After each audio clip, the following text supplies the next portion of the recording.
This is slightly in between. Dory, you're making the camera shake.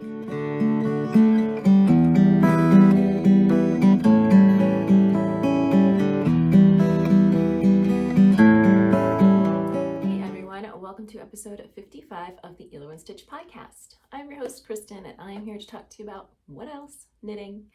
I will also be talking about all things knitting and yarn related, and maybe not so knitting or yarn related. So if you don't know me already, my name is Kristen Janik. I am a semi-retired knitting pattern designer, a knitting instructor, and an all-around knitting enthusiast. I am podcasting to you from my home in the Maryland suburbs of Washington, D.C. When I am not knitting, you can find me vegetable gardening, reading, watching baseball when it's not locked out, sewing, but it's mostly about the knitting, so let's go ahead and start talking about it. We're going to start things right off with a challenge accepted in this episode because I have finished my Snowy Forest pullover. Yay! And Dory has thoughts about it. So this is the big project I have been working on for the first part of this year. This is my first finished garment for my Make 9 2022. I am so pleased with it. It is so soft. I am wearing a t-shirt under it, not because it isn't soft, but because wearing a layer underneath of your knits will keep you from having to wash them as much. And if you want more information about that, check out my tutorial on ways to make your hand knits last longer. So the Snowy Forest pullover, this is a pattern by Midori Hirose, Cafe Knit Midori, and was originally designed for Lina magazine. And I used, Dory really has thoughts. I used Fiber for the People, Hemp Merino Sport, and Surrey Silky in the Endor colorway. Here is what I have left of that. So let's get, and you can see that the Hemp Merino Sport is the one that is more marled, which gives it this marled effect. I really didn't make a lot of changes to this pattern. The big one that I did is the original instructions are to knit the collar long, then knit the body, and then at the end seam the collar. I didn't see any reason to do that, so I knit the collar, folded it over, and picked up along the cast on edge and knit the cast on edge together with the base of the collar and then worked the yoke from there. I made sure that I used the larger needle size, so the collar it was on an 8 and the body was on a 10 or a 10.5. So I used the larger needle size to knit them together to make sure it wasn't too tight, and it is great. The other change, really, this is slightly in between. Dory, you're making the camera shake. This is slightly in between the cropped and full length. I just did a little bit longer on the body. That is all. I knit the sleeves as directed. So you can see this has a nice long yoke. All of the yoke shaping is incorporated into the cable pattern, so that's what makes the cables get bigger as you go down.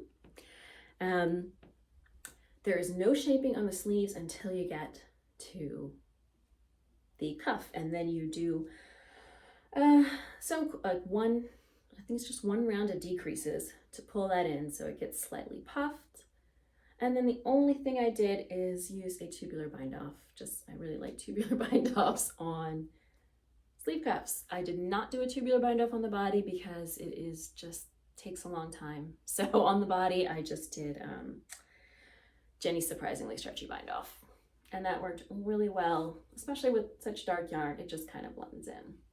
So you can see this has a long yoke, so if this is something that would bother you, this is not a pattern for you. In order to get all of the repeats in here of these cables, you have to work the yoke as long as it is written. There are a couple of, 3 or 4 plain rounds at the end, but that's all. So if that is not a shaping that you would be interested in, probably this is not the pattern for you. But other than that, and I like it. I think it's nice and airy and comfortable. I think I got a good length on the body.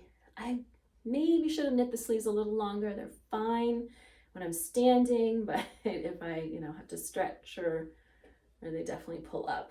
But they're fine, and it is so warm and so comfortable. Again, I do have a layer underneath for other reasons, but not because of how soft it is, and it is plenty soft around the neck. It is warm, but it is light and airy.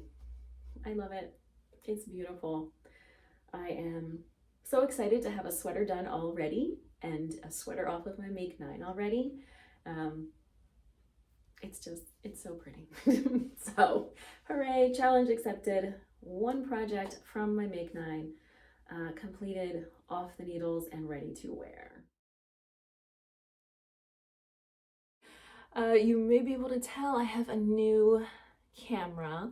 It's actually just, I have a new phone. I upgraded my phone. So the iPhone 13 has a cinematic video feature, which kind of blurs out the background and looks slightly more professional. And I also doubled the size of the memory, or the storage space, whatever. I'm not a technical person. I doubled the size. I went from 64 gig to 128, so that hopefully I will stop running out of space with these videos and they will stop getting corrupted, which has happened the last couple of times I podcasted. I have 2 kids, so my phone tends to be full of pictures and videos. So hopefully that will not keep happening now. So let's see how it goes. On and off the needles. I already talked to you about the sweater, and that is really the big thing that I've gotten off the needles. But I do have a couple of works in progress to show off. So the one is that I have started the Darren tee. I showed you this, just a little bit of this in the last episode. And so now I have finished the upper back. So this is a pattern from Jacqueline Cieslak's Embody capsule collection, and the pattern includes a long sleeve pullover, a short sleeve t-shirt, a long sleeve cardigan, and a vest, and so it's a very versatile pattern, and I am knitting sort of the t-shirt version of that. And so this is just the upper back. It doesn't look too exciting. I am working this in, see, I don't know what happens with this camera when there we go. So I am working this with a lace weight alpaca held double with a silk mohair, and it is nice and floofy. It has this lovely sort of pinkish gray, very neutral, hopefully goes with everything color. And it's just, the details on this are so delicate. Let's see if we can come in here and see. There is this really nice, all right, let's see. There we go. There's this really nice slipped stitch edge. The shaping on this armhole is just really neat and tidy. It is just, this is a very basic design, but I just think the attention to detail on this is lovely. So I have finished the upper back. I need to now put this on hold and do the upper front, and then they will join at the underarm, and it is a cropped version, so it'll have a relatively short body. I am going to do a slight bust adjustment. I don't normally, for patterns, add bust darts because I'm really kind of at the border whether we kind of need them really or not. Gained some weight recently, so maybe a little closer to that border. And it's usually not worth the trouble, but since it is already included in the pattern, I figured why not go for it. And it'll give me a better idea of whether that's something I want to continue to do with other patterns. So again, that is Darren, and that is from this capsule collection. There we go. by Jacqueline Cieslak. I'm not sure how to pronounce her last name. So that is going very well. The other main thing that I have been working on, other than design stuff, is my test knit for Karina Spencer. This is for her mid-season pullover, mid-season sweater. Okay, I'm on the wrong side. So my intention here is to be working a, not like super cropped, but slightly cropped short sleeve version of this. And I am using Magpie fibers. Let's see, there we go. Oh, I'm really loving this new camera because it is really, if you can getting it to focus, it's really giving you a nice view of this. This is the Wicked Game colorway, just beautiful. And this is her sock yarn. Silky sock, so I think it's a merino cashmere nylon. So you can see in the middle, we just have this, the problem is I can't tell if it's focusing or not. Okay, there we go. Twisted rib in the middle, and then on the sides, this kind of traveling cable. It's not really a cable, just a right twist, left twist, traveling in opposite directions. Whoops. So this is going perfectly fine. She has instructions in the pattern for like a regular length and a cropped, and I'm kind of going right in the middle. So I know that I need about 74 rows here. And the last time I counted, I was at 40 something. So I still have a bit of a ways to go. And then the upper body, it transitions to a lace pattern. I have no complaints about this, but if you have watched past episodes where I talked about ending the andawa, the back is basically just like the front, which means I'm gonna have to knit the whole thing over again, which I'm not great at doing, but I am test knitting this, so I need to kind of make my peace with that. Make sure that gets done on deadline. This isn't going as fast as I would like. The left twists, you know, they're not hard, but it's just one after the other, and it's slow. It's just slow going. The right twists are much faster. The left twists, you're working through the back loop, so it's just a little bit slower. And then on the reverse, in that middle section with the twisted rib, you're doing purl through the back loop, which again is not hard, but it is just a little bit slower than sort of your plain old knit stitches. So hopefully I'll start moving a little bit quicker with this now that Snowy Forest is done, and that I've been making some good progress on the sweater pattern that I'm working on, which I'll show you guys in a little bit. I've also been working on some socks. One sock is in my car. It's my car knitting, and you guys probably aren't going to see those until they're done. But these are my bedtime socks that I have in my kids' room that I can knit on.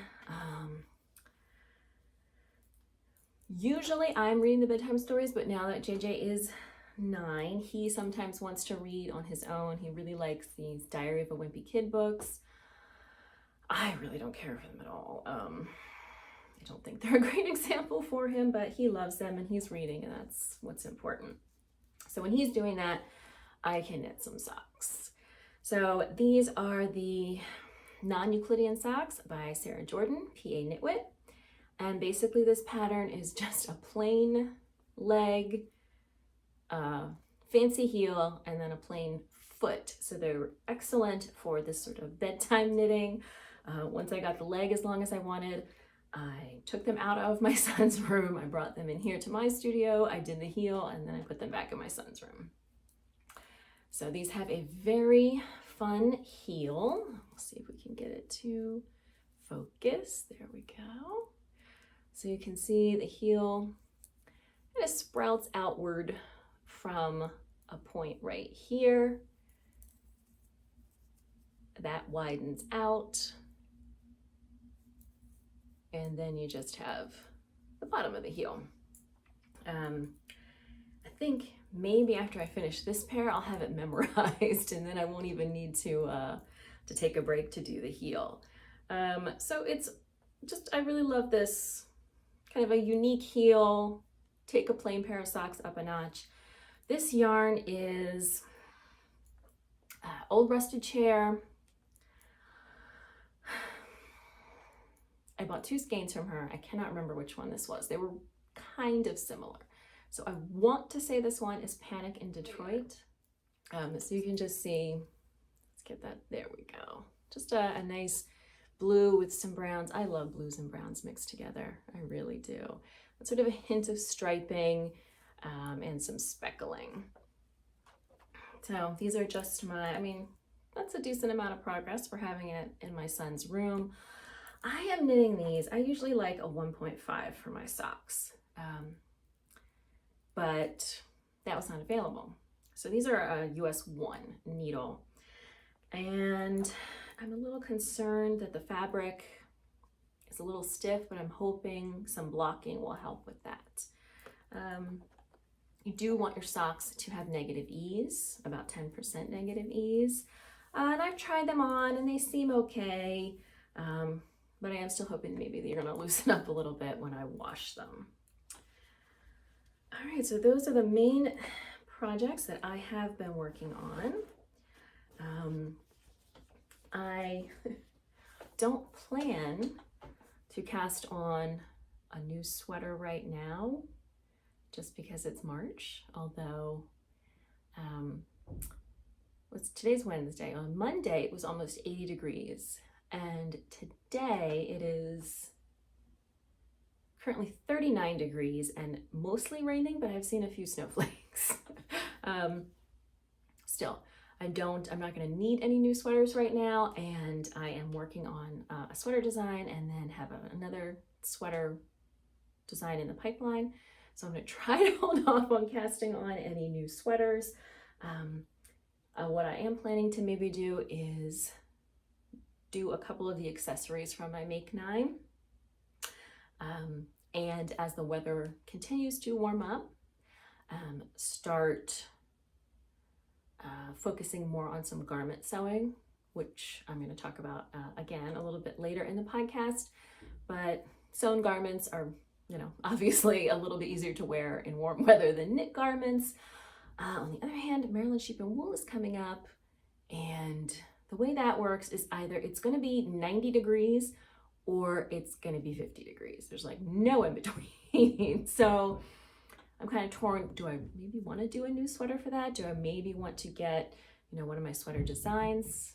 One of them will definitely be done, but maybe one of the other sweater designs, I want to get that done in time. I don't know. But if you see me casting on a new sweater on Instagram, please call me out. It is not really sweater knitting time. And I shouldn't be casting on any new sweaters right now. We'll see about that. All right, Adelante. Despite being mostly retired, semi-retired, I have been working on this long-lost sweater pattern that I originally wanted to get published in January or February, and that clearly didn't happen. But here we go. So I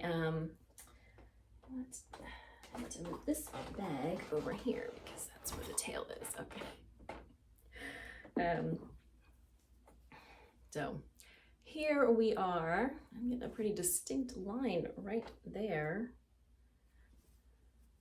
Is that where I changed yarn though? Because I don't think it is. Anyway, this is well underway. It's looking very floppy right now because I have the back on waist yarn and I'm now doing the front yoke. A little closer here so you can see this beautiful color. And will you please get out of the way? And what we've got going on here, so we've got this cable, and then this is a kind of garter slip stitch here in the middle, and that naturally pulls the front of the sweater upward to give it a little bit of a curve. So this is going to be a drop shoulder. It's gonna have a better shape when it's blocked. I really didn't notice that kind of very sharp distinction there until I put it on camera. It doesn't look really like that in person. That's interesting. So I'm about 2 inches into the front yoke. So I've got a few more inches to go.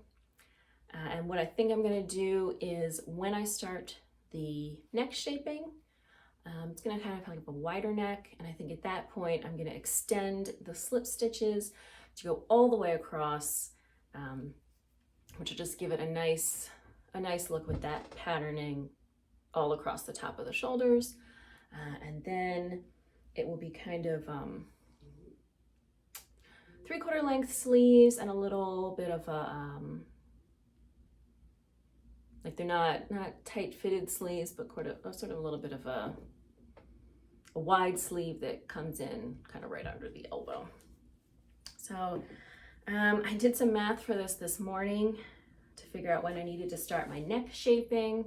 So I'm kind of just, for the sample, kind of winging it a little bit, but there is some math that needs to be done so that things end up the right length. So I know now at what point I want to start the neck shaping and can move on to that. What is today, March? Let's see, 8th, 9th. I really wanted this to be done in sort of the late winter, early spring. You know, once it became clear that January or February was not gonna happen. I really would like to get this out before the weather really starts getting warm. So I do need to get moving. This is knit in Kim Dye's yarn. It's a 100% Falkland wool, and I think the name of the base is Crumpets, but the skeins that she sent me were new and didn't have the base name on them yet. So don't hold me to that 100%, but I'm like 90% sure it's called Crumpets, and it's 100% Falkland wool. It is very soft. I don't think I've used Falkland wool before, but this is very nice, you know, no itchiness really whatsoever, but does seem to be just a little toothier than a merino. So that is happening slowly but surely. Then after that, I will be doing the cardigan version of my Soundside pullover. I don't know when that is actually going to hop on the needles.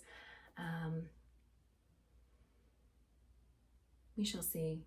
But that's really all I have in the pipeline for designing. You know, now that it's not really my full-time job, you know, I picked a couple of projects that I wanted to work on, you know, being this long lost sweater pattern and the cardigan version of the Soundside, and then a couple of other things like the 2 designs I published recently, the Miss Hat and the Tisa shawl, just kind of happened really organically. Whereas in the past, when designing was really my job, there was a more planning, and you know, I want to do this many sweaters and I need to start this one here, and you know, I really want something that's cabled, and those were just kind of, oh, I like this idea, maybe I'll turn it into a pattern.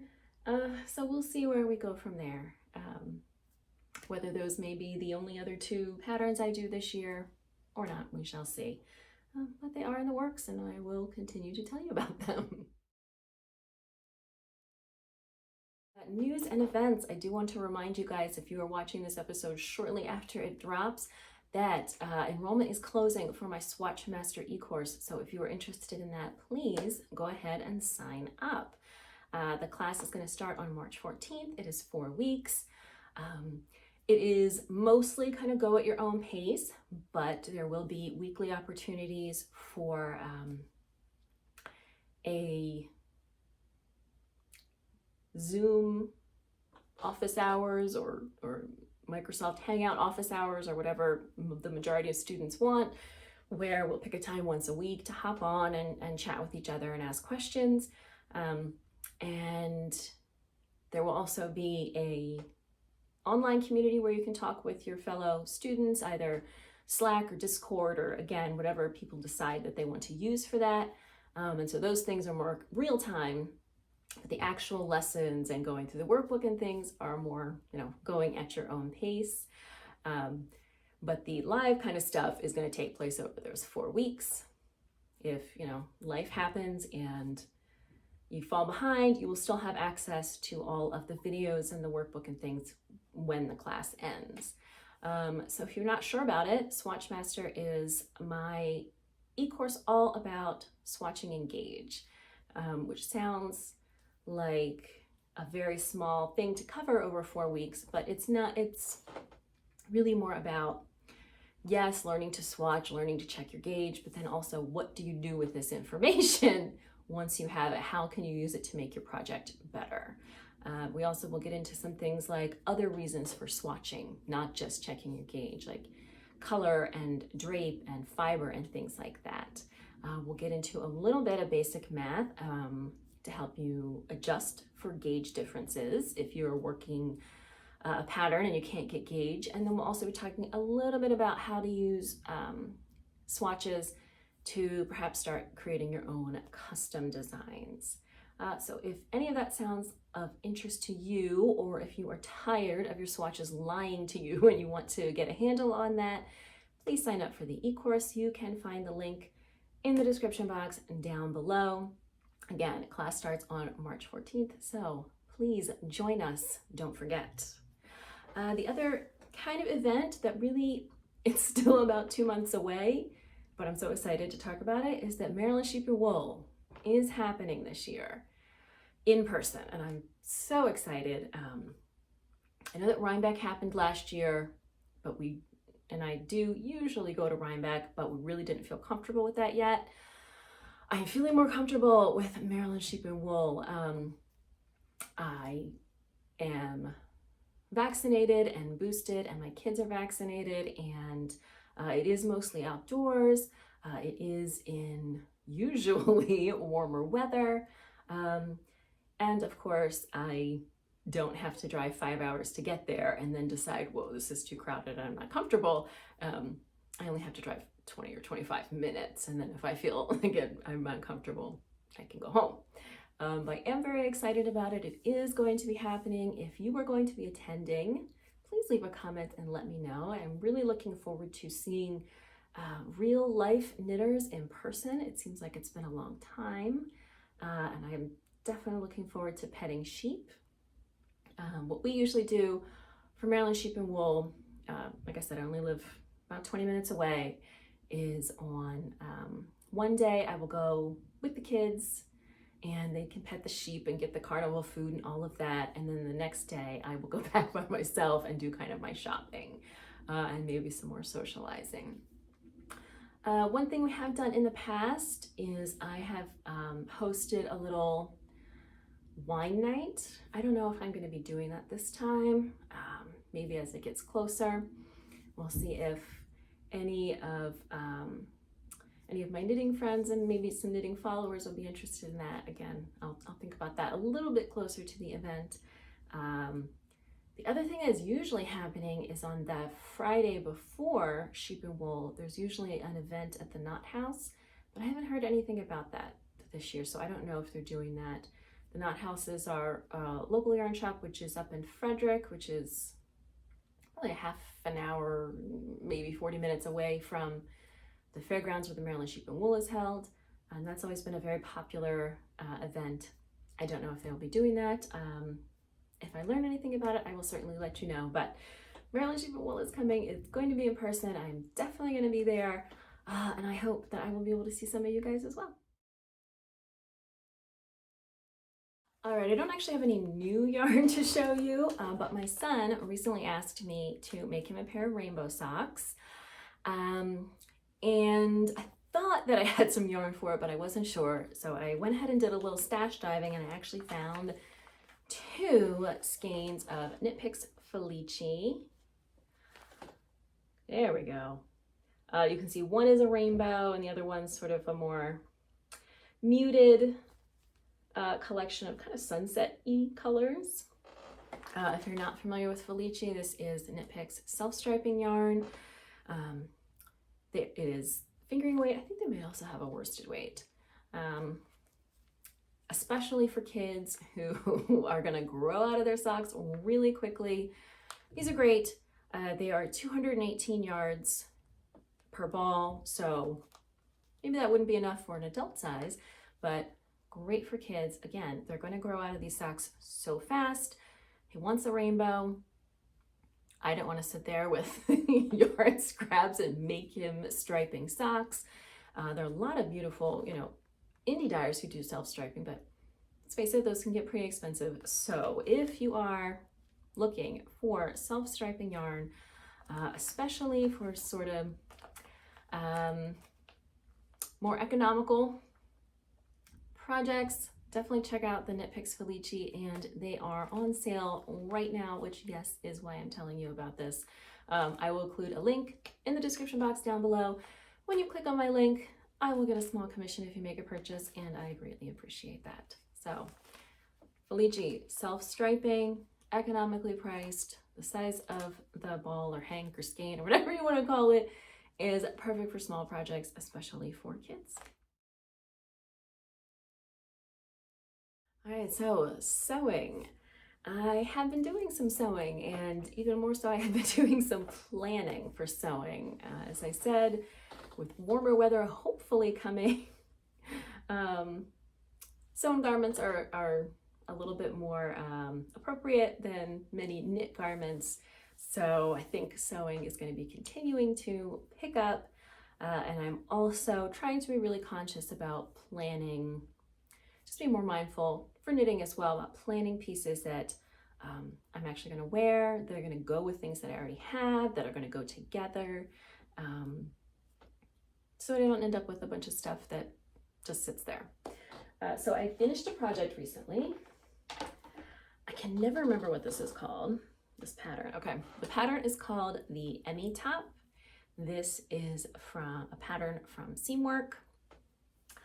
I am slightly concerned that I did pre-wash this fabric, but it looks to me like it shrunk after I finished and washed the shirt. So I'm a little worried about that, mostly the length. It was already kind of right at the hip, and I guess we'll just have to wait and see. So this is a cotton double gauze that I believe I purchased from Stone Mountain. It's called Stone Mountain Daughters, something like that. I'm sure you can, Stone Mountain fabric, and that then you'll find it. And again, this pattern is from Seamwork, which I subscribe to, and I think it costs me about $9 a month, and they've got tons of patterns and tutorials and things like that. So according to the information in the pattern, I should have sewn the size 6 to get the recommended gauge. Wow. I should have sewn the size 6 to get the recommended ease for this top. However, I wanted it to be a little bit closer fitting. And I knew that the size 4 would still give me some ease at the bust, so I went ahead and worked that size. And overall, I am very happy with it. There are definitely some wonky spots. There's a piece of elastic in here.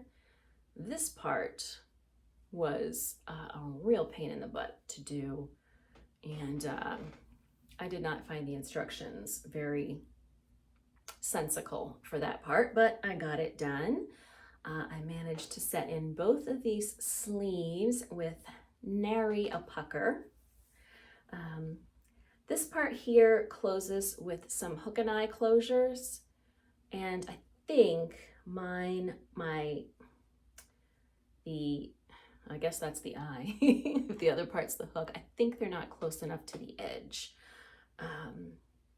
So I may redo them.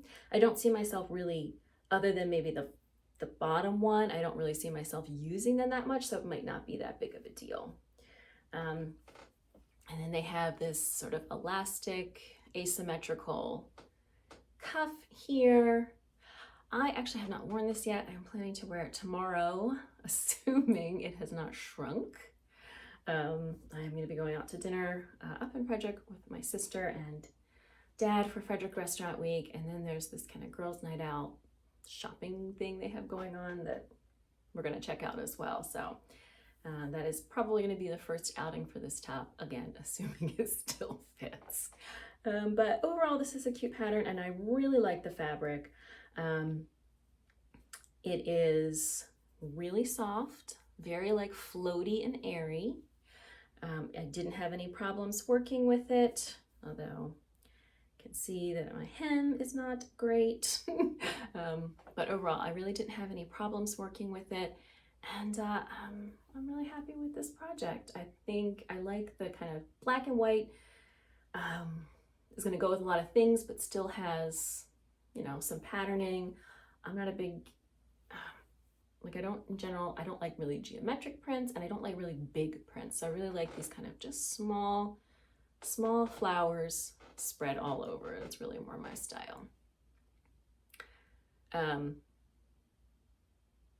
I believe the last time I checked, this particular pattern was sold out at Stone Mountain, whatever it's called,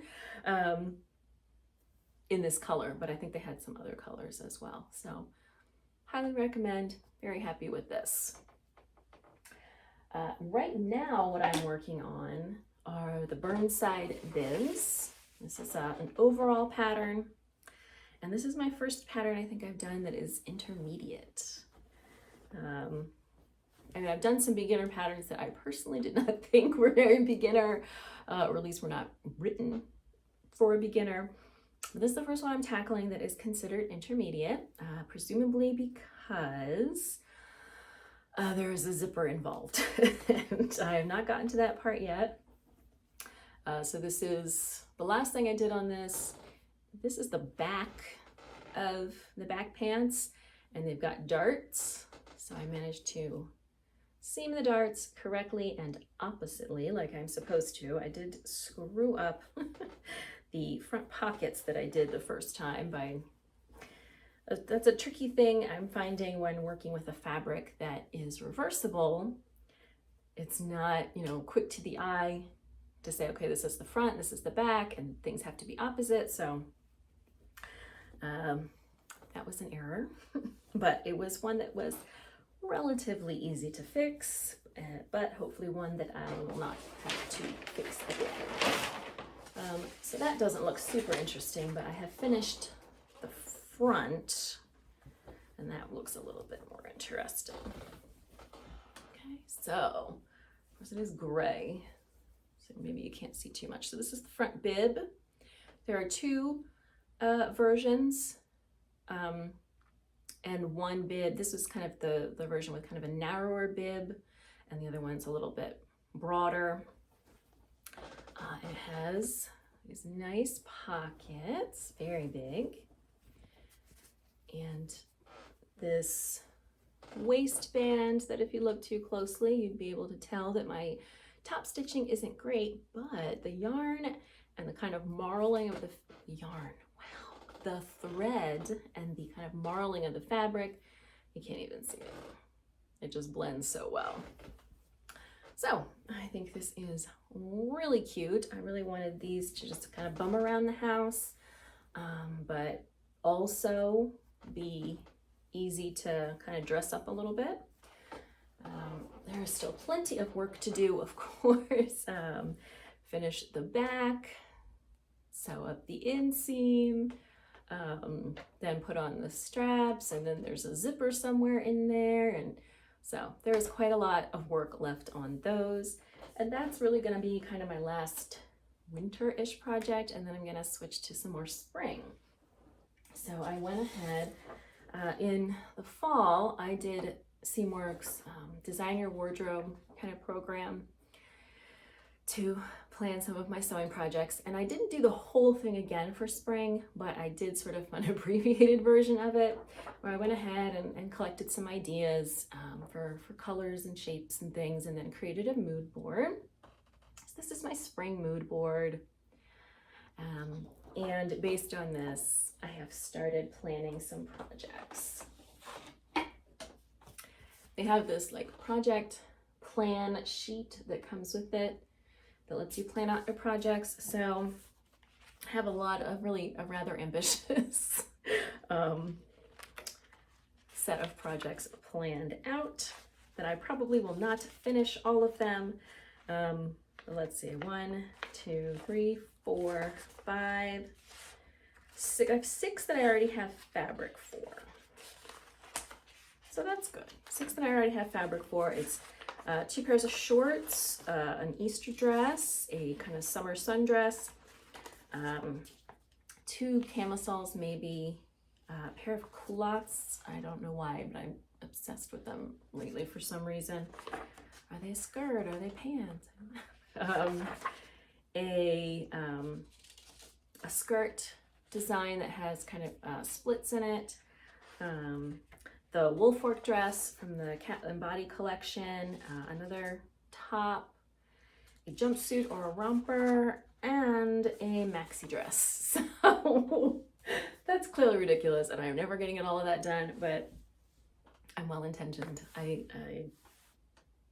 We'll see. Better to be over prepared. So I have plans. I've already purchased the patterns for a lot of those things. I've already purchased the fabric for, like I said, 5 or 6 of them. I have been kind of doing some online fabric shopping for the rest, and we'll see how it goes, and I will certainly tell you all about it as I make progress. Thank you so much for joining me for episode 55 of the Hilo Stitch podcast. Links to everything that I have talked about can be found in the show notes at mediaperuana.com/Hilo and Stitch. Thank you so much to my Patreon patrons who help keep this podcast and all of the content here on my YouTube channel up and running. If you are interested in getting some perks and freebies and behind the scenes goodies while you also support Media Peruana Knits, you can find more information on how to do that at patreon.com/mediaperuana. If you are here on YouTube and so inclined, if you can like, subscribe, hit that bell for notifications, leave a comment, share with friends, all of those things help expand the reach of the channel. If you're looking for me on social media, you can find me on Instagram and Ravelry as Media Peruana, and I will see you next time.